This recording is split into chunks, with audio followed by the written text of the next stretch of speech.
जय गुरुदेव। प्रेमी भाई बहनों, आप सभी लोगों को हार्दिक जय गुरुदेव। जैसा कि सदैव पंकज जी महाराज जी कहते हैं कि जब भी सत्संग में आया करो, बच्चों को लाया करो, क्योंकि जब बच्चों को लाओगे, सत्संग सुनेंगे, तो उनके अंदर अच्छे संस्कार जगेंगे।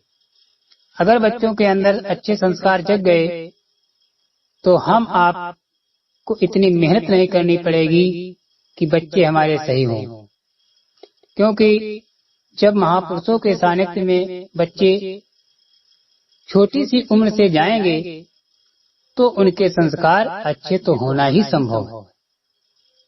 इसलिए एक समय की बात है, कई वर्ष पूर्व की घटना है, जब सौराष्ट्र के क्षेत्र में महाराजा भीम सिंह राजा राज करते थे। उनका एक ही पुत्र था जिसका नाम कुंवर मान सिंह रखा गया था। राजा रानी दोनों ही अपने बेटों से प्यार करते थे। वो अक्सर अपने पिता के साथ राज दरबार में जाकर उनके साथ छोटे राज सिंहासन पर बैठ जाता। एक बार राज्य में वर्षा न होने के कारण पूरे देश में सूखा पड़ गया। इसके कारण सारी फसलें नष्ट हो गईं।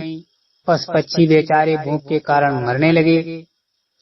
सूखे के कारण किसान लोग राजा को लगान न दे सके, तो राजा के सैनिकों ने उन सब की संपत्ति जब्त कर ली और उन्हें बंदी बनाकर राजा के सामने ले जाकर पेश कर दिया। महाराज, ये सब लोग लगान न देने के दोषी हैं।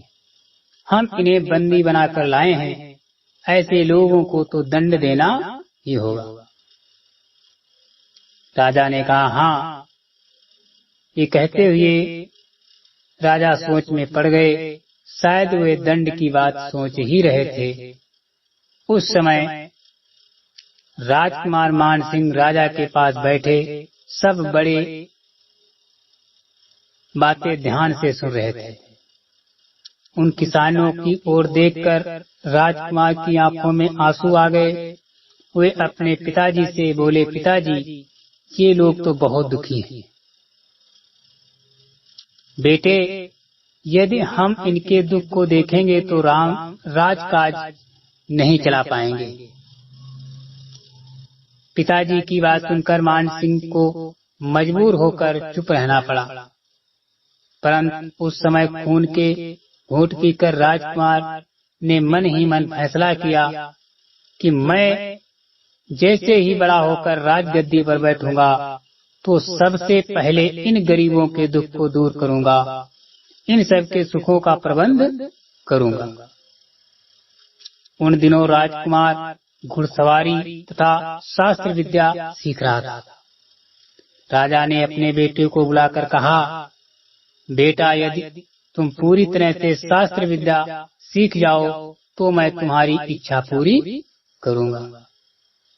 पिताजी, आपसे सबके लिए सुख और शांति मांगता हूँ।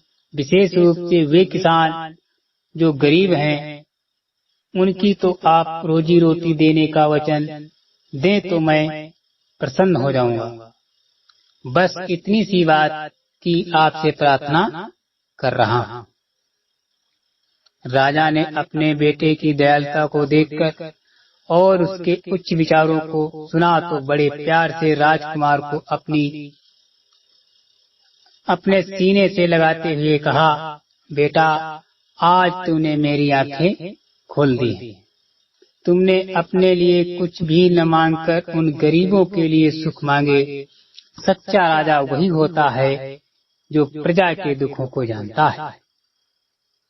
राजा ने सब किसानों से कहा, आज से तुम सब अपनी अपनी जमीनों के मालिक हो। तुम अपनी खुशी से जो लगान दोगे, हम उसे स्वीकार करेंगे। आज के बाद किसी पर कोई जुल्म नहीं होगा। किसान लोग नए राजकुमार की जय जयकार करने लगे।